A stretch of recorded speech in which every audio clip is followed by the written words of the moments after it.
Welcome everybody, this is How to English, Teach and Learn with Gav and Em. It's a podcast about teaching, learning English as a foreign language. All opinions stated are personal and references will be given when necessary.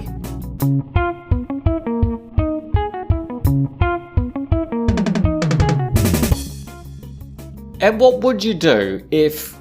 Episode 14, Season 4 of Gav and Em's How to English podcast. I'm on tenterhooks, Gav. What would I do if what?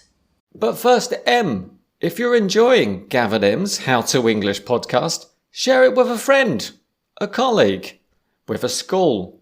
Just share it with somebody. Then they can enjoy the show too. Absolutely. Share away, everybody, and give us any feedback. We'd love to hear your comments. We can always talk about a topic. If you've got an idea, let us know what you think. Today, Em, I've got some questions for you, all about what would you do if your students, the school you're working for, I don't know, but I've got some questions. Are these all hypothetical questions, Gav? They are hypothetical questions. Let's say hi to the hypothetical questions. Why are we practicing what-if questions, Gav? Because we are often in situations where we need to guess what we would do in these tricky scenarios. That is the joy of being a human being. We have the ability to predict, project, imagine situations that are not real. And therefore, as English teachers, we need to prepare our students for these situations. And we need to be prepared ourselves for any unknowns that may arise. And that is a healthy thing to do for a limited amount of time. But don't spend your life just thinking about what if. I think this is not a self-help podcast.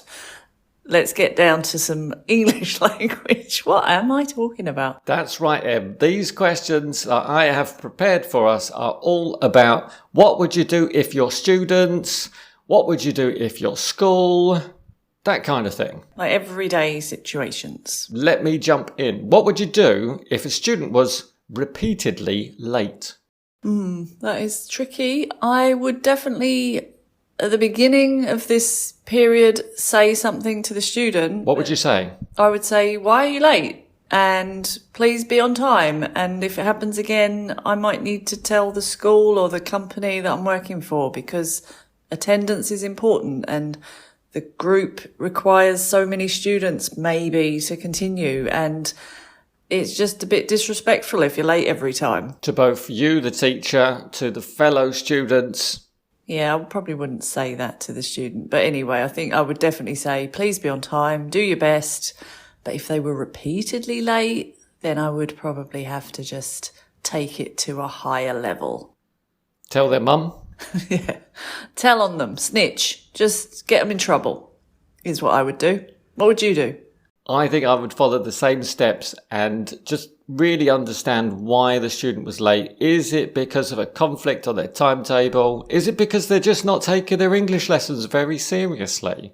I'd need to get to the bottom, Em. I actually agree with you there. I think I've realised you're doing it right, Gav. You've got to ask why. Because if there's a really good reason, if they say, oh, well, I've got to take my child to school every day and there's absolutely no way I could get here before whatever time to be on time, maybe just make allowances for that student and just explain to the group, well, this person's going to be late every time. We're just going to have to deal with it. Or let's start 15 minutes later. If it's an option, definitely. Also, I feel like I was already strict and horrible. I feel like I want to go back now and say, I wouldn't do that. I would say, let's work around it. Let's find a solution. We can fix it. Oh, I like some of those, what I would do. Nice. I've got another question for you, Em. Go for it. What would you do if your student didn't want to study from a book? Then I wouldn't study from a book. I would make my own lessons or ask the student, well, can you bring something with you? Have you got ideas? And try to create a course plan. Sounds like a lot of work. Sometimes it is. Have you ever done that? Yeah, many times. It sort of depends on the student, to be honest. If the student's just saying it in a sort of, I don't want a book, it's all down to you, the teacher, to work it out and make it fun, but not make it a book lesson or a book course, then I don't think that's fair. But if the student's like, I've been through so many English courses, I'm sick of books. Can we talk about this thing or that thing? I'm really interested in this. I've got this hobby.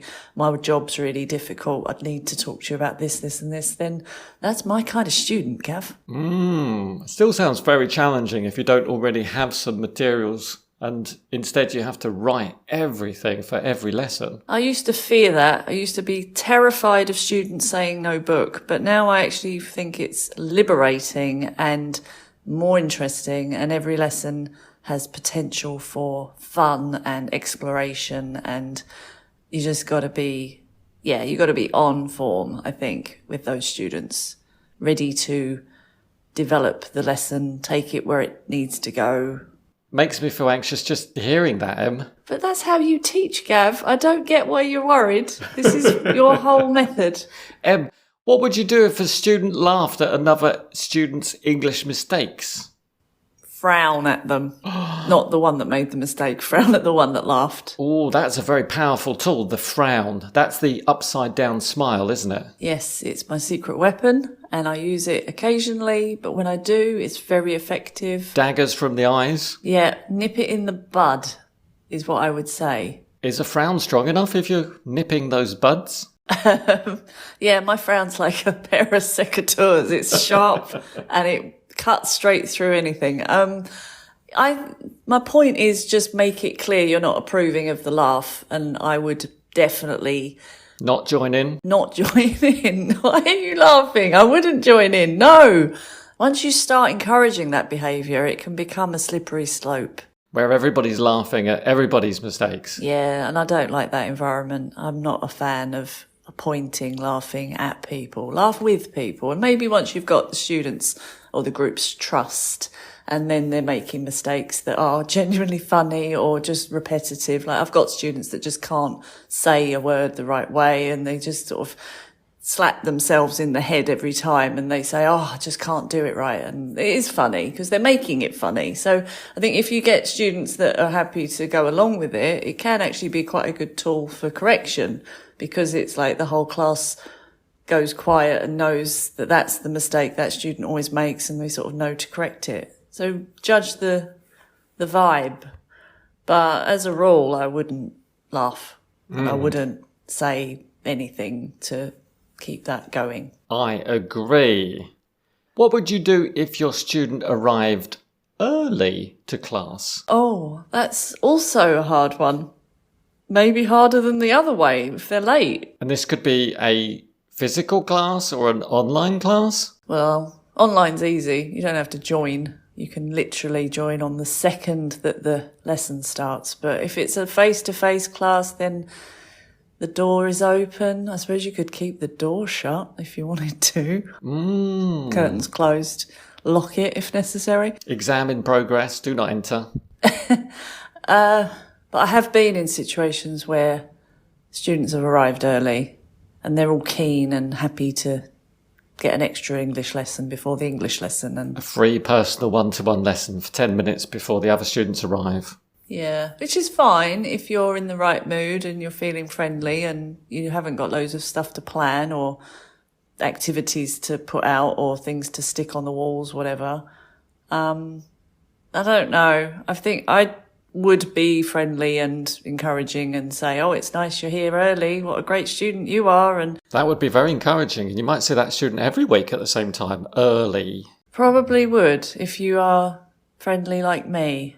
And it might start to get a little bit wearing, because you're right, it is your free time that you're giving to this person. Or your preparation time. Yeah. When I was a new teacher, I didn't encourage it, and I think the students could see on my face that how harassed I was, and so they didn't enter and they went and got a coffee from the break room or whatever. So shutting the door is an indication to say you're not ready for the class to begin yet. Or just say it, I think. Just say to the student, I'm really sorry, I need a couple of minutes to think about this lesson. Take a seat, I'll be with you when the lesson starts. Yeah, that's another option. Literally just say, sit down, but I'm not going to be able to talk to you. And you can enjoy them staring at you while you stick things on the wall. Yes.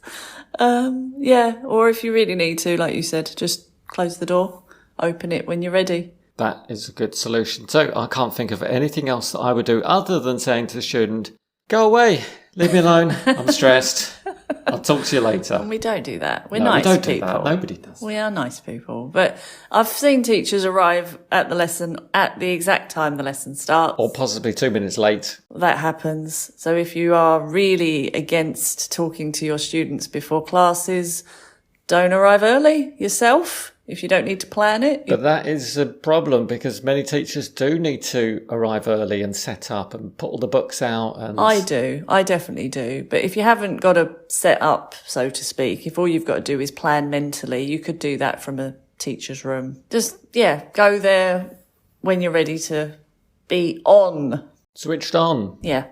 Teacher mode activated. How about if your student gave you bad feedback? Because I know what I would do, Em. I'd get very upset. I'd need to take some time and probably not react immediately by sending an email and saying, I'm not doing this anymore, I quit. But instead thinking, why did this happen? How could I have avoided it? What are my next steps? That's a very mature approach, Gav. Sounds like you've learned from experience. I agree. I think you've got to take a moment just to process it, absorb it, not take it too personally, because you're going to get a lot of this sort of thing, I think, in your job. So you've got to learn to see it from a positive side, like you said. How can I learn from this? Happens to the best teachers, happens to the worst teachers. It's not always an indication that you're giving bad lessons or you're a bad teacher. It just happens sometimes. There could be a number of different reasons why you might get some bad feedback. Yeah, give it time, think about it, but don't obsess over it. We're all maybe very sensitive about negative feedback, and it tends to dominate your thoughts. It does with me anyway. I always keep going over it in my head, like, what did I do wrong? And exactly what it was that made that student write that thing. And you can't change it. So just move on with it. Try and avoid it in the future. Yeah. It depends as well if you're going to see that student again. If it's an end of course feedback and that's it, then it's easier to let it go. But if you know you've got to see them again, would you deal with it? Acknowledge it? Would you say to the student, I got your feedback, thanks, I'm working on it, or, whatever. Would you have a conversation, or would you just keep that one inside, bottled up, not talk about it? Does depend what the feedback was, but I think I have had bad or slightly critical feedback, and I did talk to the student in a safe environment. I didn't want them to feel uncomfortable, and we just talked about it briefly, and I said, that's something that I want to work on, something that we could introduce into the lessons and could improve my teaching. Thank you for the feedback. I appreciate it. Yeah, that sounds good. I think if it's something simple like, I'd like to do more business English, then it's easy just to say, thanks, got your feedback, noted, we'll definitely do that in the future. If it's something like, I didn't like Gav's t-shirt, then I probably wouldn't raise that point and talk about it. I would just not wear that t-shirt. Would you not? Of course not. I don't know about that, really. I think it's unfair criticism. Unless your t-shirt had bad language or, I hate my students written on it or something. Yeah, I stopped wearing that one. I'm only joking. Em, I've got another question, but this is from the school's point of view. What would you do if the school made you do too much admin? These are hard questions. Makes you think, doesn't it? Does. I would do it. I would do it begrudgingly, resentfully. I've definitely had that situation, so I know what I would do. I would do it, but maybe it's not like you can really suggest ways to cut down the admin to your company. You could write to them and say, hey, I'm really, really busy with all these classes I have, plus you're making me do a lot of admin. I don't really have time to do this unpaid work. Yeah. Can you help me out with this? Or just put it back in their court. What can I do about it? See what solutions they come up with. I don't know. I've never tried, but I would be very curious to know how that goes. Yeah, that's one option. You could write to them a month later and say, oh, it must have gone in my spam folder. I don't advise that one, to be honest, because admin has a habit of catching up with you, and it just means you have double the admin later on in the year. It resurfaces, doesn't it? Yeah, you can't keep it down. I'm not going to come up with a horrible metaphor for that. But anyway, yeah, I think you've got to choose your company, basically. If you're not good at admin, you don't like admin, ask about it in the interview and say what kind of admin is involved in this job. And if they say to you, yes, we do weekly tests, you have to write reports for your students monthly, and at the end of the year, we have a huge online database of records that you have to write, maybe that's not the company for you, because as we know, EFL is varied. It's a spectrum. Some companies love admin, do loads of admin. Others are very light on the admin. So you can cherry pick if that's an issue for you. And if it's an option for you.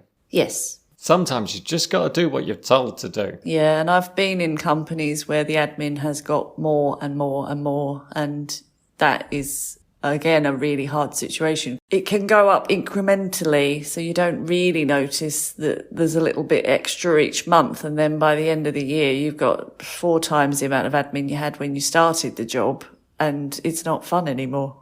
The last question for you, Em, is what would you do if the school you worked for gave you too many classes?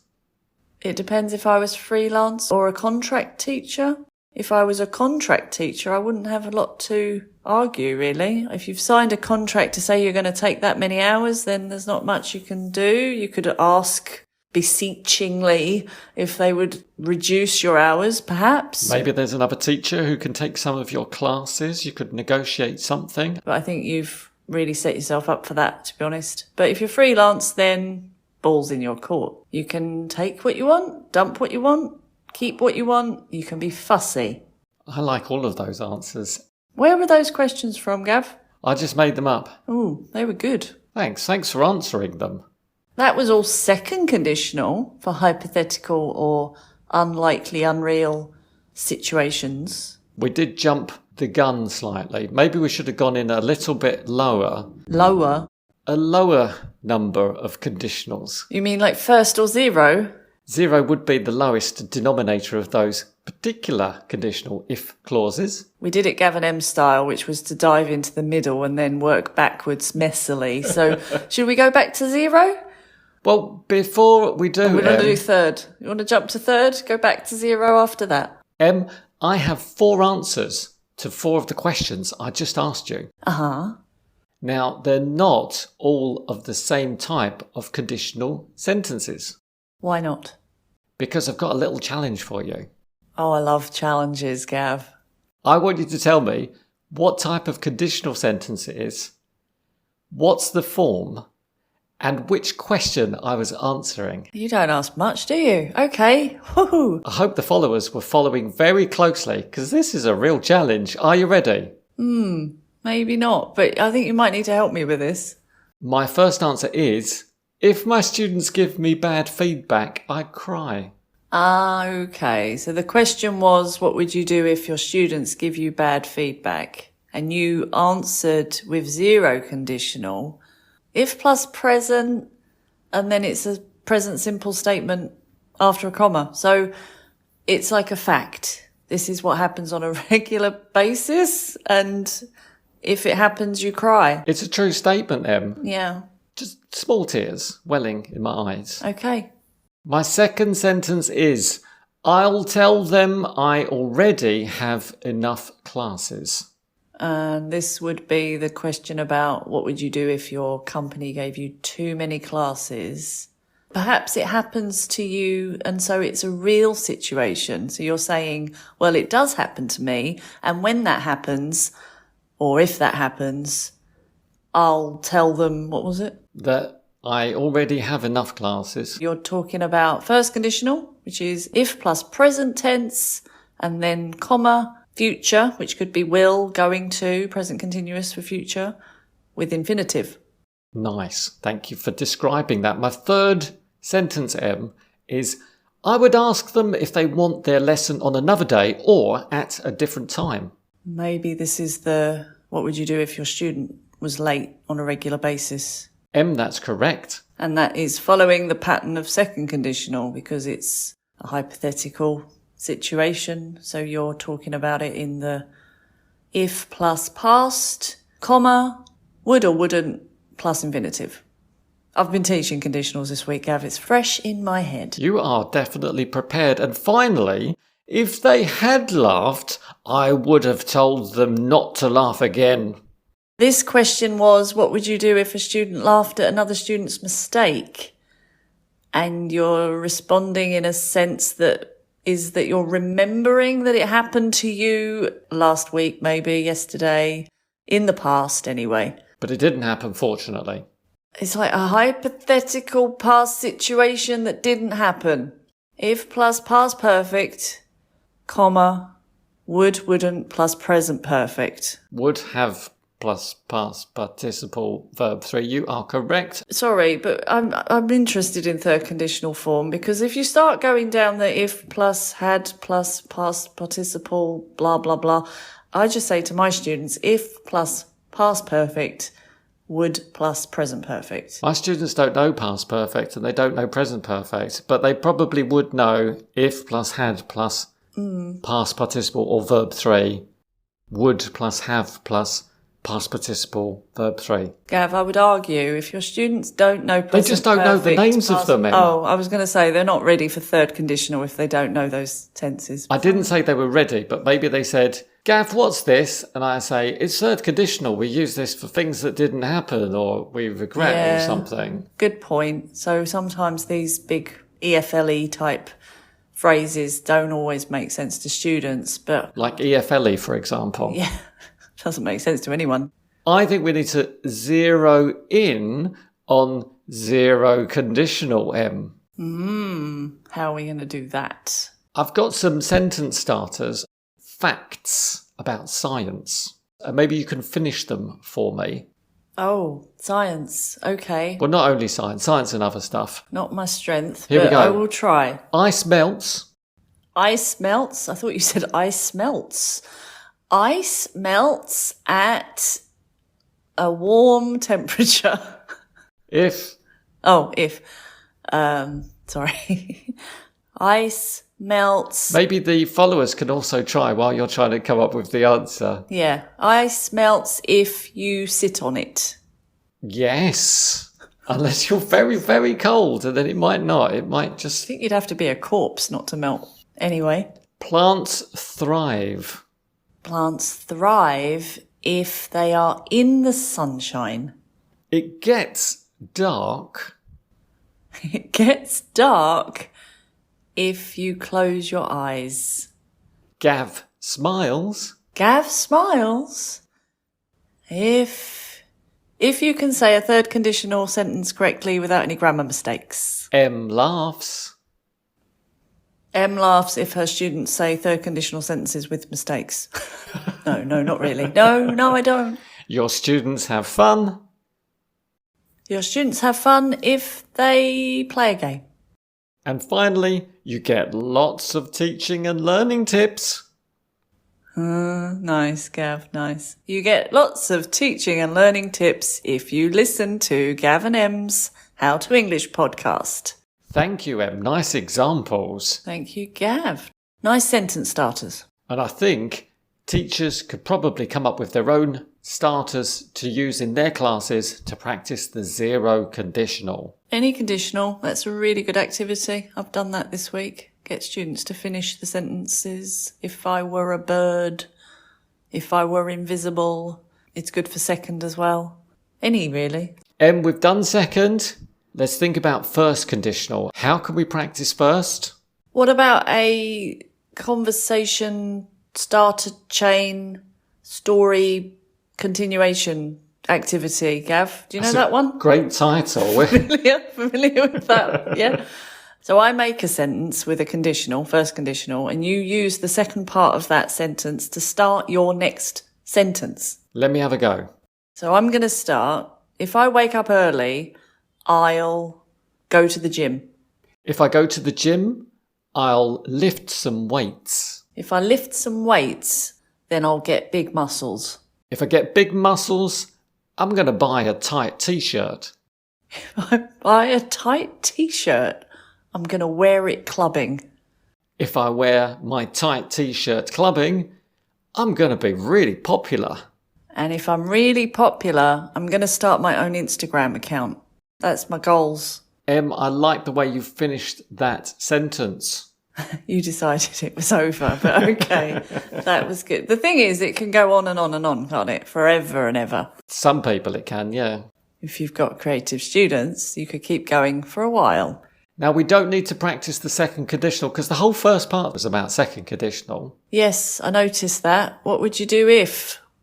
I've been teaching conditionals, as I said this week, Gav, and one of my students said a really good thing. What was that, Em? He said, if and will makes you ill. Oh, so that's the form of first conditional. That's right. So his way of remembering not to put if and will together is to say if and will makes you ill. So always separate the if clause and the will clause. Mm-hmm. And I thought that was a really good tip. That's a great tip. Because whenever I teach second conditional, I always say to my students, if and would is not good. Oh, that is also very good. So, I'm going to remember that. yeah. I'll teach my students that too. Because how many times do you get students saying, oh, if I would be the boss of my company, I would buy a new coffee machine? That is not grammatically correct, Em. No, and they do like to say it a lot. There's a little too much would in that sentence. Yeah. Too much oak, maybe. And if I will be a manager, yeah, it's the same thing. Yeah, I'm frowning now. Yeah. I've got the daggers coming out. So keep that in mind. Third conditional, Em. Have you got any activities? Pictures are good. 2 pictures. One shows a past situation and then the second picture shows the result of that past situation. So there's a good English file activity where there's a picture of a football player kicking the ball and missing the goal, and then a next picture shows a very disappointed football team, and the student's got to say a sentence that summarises that, and that would be Gav. If I hadn't missed the goal, we would have won. That's right. And you can have a lot of fun with that because there's not just one way to say it. If he had scored, we would have won the game, or, you know, you can mix it up a bit. Positives, negatives. You can be really creative with it. How about if we make it real, Em, in a teacher-learner type way? If I get you to think about your last difficult class, what would you have done differently? Very good activity. Make it real is a good tip. So if I think about my last lesson, I wouldn't have started the last activity if I had realised I only had 3 minutes left. That is not long enough. No, that's what I'm saying. In hindsight, that is a regret I have now about the past. Any other regrets? I'm sure you've got No, lots of but them. I think that's enough of my regrets, Gav. Let's talk about your regrets. What regrets have you got from your last week teaching? I wouldn't have finished the activity 2 minutes before the end of the class if I had known that we would be sitting there staring at each other with blank faces and nothing to say. Oh, you had the opposite problem. You finished too early. I didn't have enough time. These are common regrets of English teachers.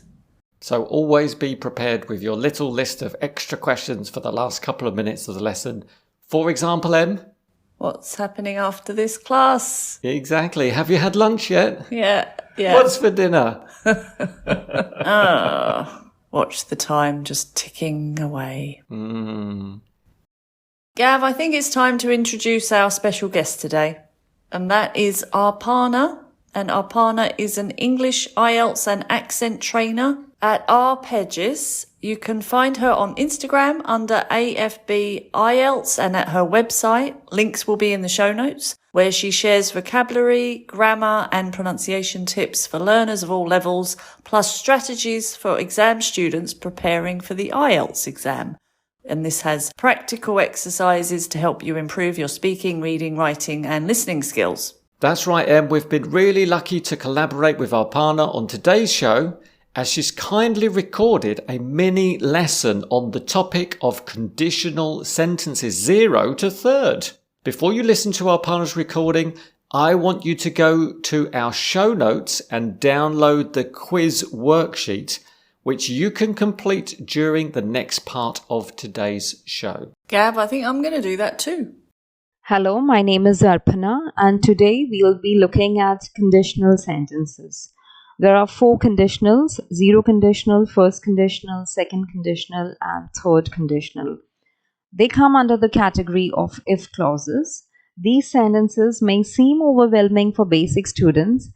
However, don't worry, these kind of sentences are prevalent in our day-to-day conversations. You get to hear them often. Hence, it's a good idea to get used to using them every day. Do write down the example sentences that I'll be saying, and these will help you make your own statements. Okay. The first conditional is zero conditional. It is used to talk of scientific facts or when you need to give instructions. For example, if the temperature goes below 0 degrees Celsius, water turns to ice. So what do you notice? There are 2 clauses separated by a comma. Verbs are in the first form in both parts of the sentence. In the first part, goes is in the first form, and in the latter half it is turns. In many cases, if can be replaced with when. Zero conditionals mean that the latter part of the sentence will certainly happen if the first part happens. That is, there's a 100% surety it is going to happen. Both the clauses are interchangeable though. More examples: plants die if they don't get enough water. Or you could say, if plants don't get enough water, they die. If you mix blue and yellow, you get a green color. If you eat excessively fatty food, you are prone to high cholesterol levels. When we combine hydrogen and oxygen, we get water. Whenever I eat pizzas, I get mouth ulcers. Snakes bite if they are scared. If babies are hungry, they cry. If you touch fire, you get burnt. The aforementioned sentences were all examples of scientific or general truth. Let's look at examples where we give instructions. If Peter calls, tell him to call me. Ask Tom if you have any clarifications. Should you face any glitches, please don't hesitate to contact me. If you want to learn Japanese, you need to spend some time in Japan. The next conditional is first conditional. These sentences show there is a real possibility of that event taking place. With if, we use the verb in the first form, and the latter part will have will plus V1, that is the first form of the verb. Instead of will, you may use modals. She'll be furious if she finds out the truth. If I get a 2-day leave, I shall go trekking. If it rains, my silk sari will be ruined. If you drop ceramic vessels, they may break. If I get time, I'll be able to meet you this evening. I'll buy a new blazer if I manage to save money. I'll be late to class if I don't leave home before 9 a.m. You will have to take a taxi home if you want to leave now. If anyone asks for me, I'll be at the canteen. If he continues to recuperate at this rate, he should be out of hospital next week. Okay. The next conditional is second conditional. There is an unreal possibility, that is, the chances of some event happening are bleak. Talking of the structure, with if, we use a second form of the verb, namely the past tense, and the other clause will have would plus V1. Note that with I, he, she, it, or any name, we would use were and not was. In some cases, past continuous forms also work. Now the examples: if I knew enough about this gadget, I would mend it myself. If I knew they were honest, I would gladly lend them the money. Sometimes we leave out the if too. It would be embarrassing were she to find out the truth. Were they to arrive today, there would be nowhere for them to stay. If I became the Prime Minister of India, I would change our educational pattern by implementing more practical skills. I would obtain a master's degree in Sanskrit if I ever studied it. If I were you, I would take up this job. If the police were to catch him, he would spend at least a decade in prison. If I had a contact number, I would call her right away. What interiors would you do if you were the owner of this house? Okay. To make things easier, let's compare first conditional and second conditional. If I have a helicopter, I will fly all over the world. And if I had a helicopter, I would fly all over the world. So the previous case, it was first conditional. The latter case is second conditional statement. In the former case, it's a real possibility. That is, I can afford a helicopter. But in the latter case, it's an unreal possibility. That is, I may never have this kind of money. Finally, let's study third conditionals. These sentences are just imaginary, that is, hypothetical and unreal. It indicates regret and the time is gone. The current situation is different. With if, we use had and the third form of the verb, and the latter sentence will have would have and the third form of the verb. Examples: if I had known how difficult the job was, I wouldn't have taken it. We can also use a structure beginning with had it not been. Like, had it not been for his parents, he would never go, or rather, he would never have gone abroad. Had it not been for my mother's support, I wouldn't have achieved whatever little I did so far. If I hadn't rushed my father to hospital, he would have been dead. If they hadn't found him in time, they wouldn't have been able to save his life. If I had known you were in Delhi, I would have come over. My father would have been richer had he not bought this worthless land. We can also use but for. But for my ex-director's support, I wouldn't have gotten this job. But for Tom giving me a lift, I wouldn't have been able to make it on time. Thank you. Wow, Gav, that was fantastic. What a great collection of example sentences. That was an amazing compilation of all of the conditional if clauses and wonderful example sentences. I hope you guessed them correctly, Em, and you checked your answers in the answer key and the worksheet. This will give you a really good idea of how to use the conditionals in the future. Or the past if it's third. But you know what I mean. Yeah, thank you, Arpana. It was all very comprehensive and a great resource bank. Thank you. Don't forget to go to Instagram, search AFBIELTS and check out the fantastic resources there. Ready, Gav? For Learn a word. Oh, it gets harder every week. I'm not sure how to play the xylophone to that part, Em. Ready, Gav? Learn a word. I can't do it. All right. I think we've done it, Em. Learn a word. Learn a word. Learn a word this week is condition, Gav. Condition. The word condition. What a good word it is. That is a nice word, and it has many uses. I hope you've prepared for this week, Em. I have totally got my notes. And what I'm going to do is I'm going to say a sentence with the word condition in a form, either a noun or a verb. Gav, you're going to do the explanation. You're going to say what it means in that sentence. I am very happy to oblige. So if I said, oh, my sofa is in really good condition, what does it mean? State, physical appearance, wear and tear. Yes, let's go back to state. That was perfect. It means it's in a good state. A good condition, Em. Could be, yeah, I know, it's hard. It could be a bad condition also, don't forget. Negative and positive. What about a bit of a serious one? If I say, I'm a bit worried that I will have a heart condition in the future. What's that? Heart disease Yeah, or illness. exactly. Could be a disorder, a problem. Suggesting short-term or long-term problem. It does sound like it's long term. I think so too. What about if I put an S on the end of it and I say, you shouldn't work in hot conditions? Oh, that sounds like weather, atmospheric, environments, situations. That's right. So we usually use S with this. It's always conditions. It did make me think of hot weather. Yeah. Healthy work conditions should be right temperature. And also that it's a safe environment, a safe working place where there's no trip hazards or pieces of metal sticking out that could be dangerous. Yeah. So imagine someone saying, I refuse to work in these conditions or under these conditions. It sounds almost psychological as well, like you might be being bullied. Could be anything. Could be mental, physical. Yes. Good.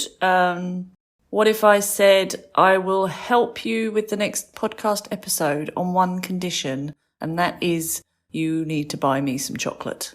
On this condition, meaning you must do something for me before I'll do this for you. So it's a requirement? Or a precondition, a stipulation. Yeah, exactly that. On this condition. Yeah, on. We use on this condition, on one condition. And usually the verb, you must, what's that? Like if you do your side of it, then you will these conditions. Fulfill? Yeah, that works. I think also meet. A lot of the time it's passive, so these conditions must be met. Must be met. By your podcast co-host. That's right. How much chocolate, Em? I'll let you know. So those are all the nouns. Now we've got the verbs, which do mirror some of the nouns. So there is the word to condition as in the sense of stipulate or require, but we don't use it very often. It doesn't sound very familiar. Em. We don't know. So I am free to condition as I see fit. If I want chocolate, I will ask for it. But we don't usually use it, do we? What's the action, the verb we usually use with condition if we say it like that? I'm going to the conditions that I will work under. Stipulate. Change? Yeah, change maybe, but stipulate is good, or set the conditions, fix them, whatever. So we don't often use that condition as a verb, but it does exist. You may not be aware of that. I think you were not aware of that. It does exist. But what about the more common ones?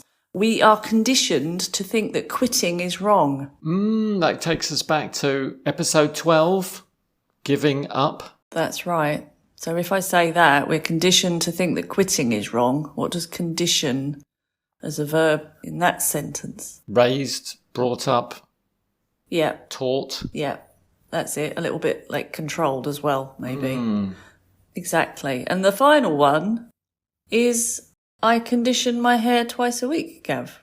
Do you? Yeah. Well, that's good. That would be very effective. So what does it mean? I condition my hair twice a week? To use a serum. What? Liquid which makes your hair soft. Yeah. So what word would you replace condition with? I condition my hair. Treat. Yes. Good.